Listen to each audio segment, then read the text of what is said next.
Hi folks, what I have here is a replica of a one-handed sword from the sort of 12th century, and this one is made by an Italian company called Deltin. And really all I want to say in this video is that Deltin swords are okay. They're not great, they're nowhere near as good as Albion's, but they're probably better than windlass or things like that. Better than Hamway and such like. However, what I really want to say in this video is that forming opinions of historical weapons based on replicas is a very dangerous game to play, and it can be very, very misleading. Okay, so I've had the pleasure and honour to handle quite a number of original medieval swords from this kind of period, and I can tell you that none of the originals that I handled particularly like this Deltin replica. Okay, the main differences were that this is heavier than the originals that I've handled, and generally speaking this just has a much lumpier, more cumbersome feel to it, not just because of the weight but also because of the way that the weight is distributed in the sword.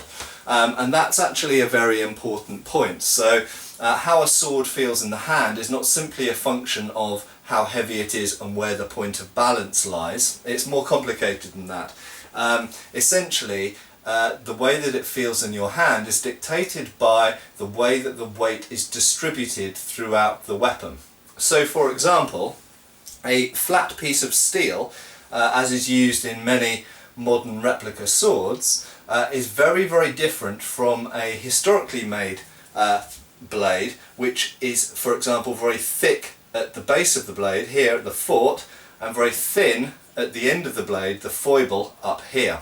Okay, although you might end up with a blade that weighs the same in total, and maybe that way looks the same, in actual fact it will feel very, very different in the hand, because most of the mass, although the point of balance could even be in the same place, most of the mass is around here, and the tip becomes very light and much more responsive as a result.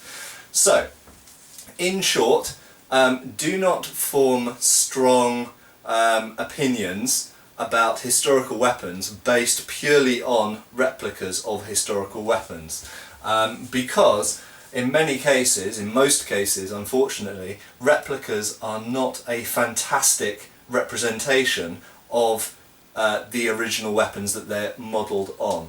Okay, there are some exceptions. If you go to very high-end manufacturers, if you go to Albion for mass-produced swords, or if you go to custom sword makers like Peter Johnson or Owen Bush or Todd of Todd Stuff, or various other people who are out there, Patrick Barter and people like that, then you will get a sword that's very, very close to the historical originals, and that's because those smiths have spent a lot of time studying the original swords, and they know how to produce a product that's very close to the originals. However, most of the swords that you can buy out there for less than sort of $400 or $500 are fairly poor replicas of what they are replicating.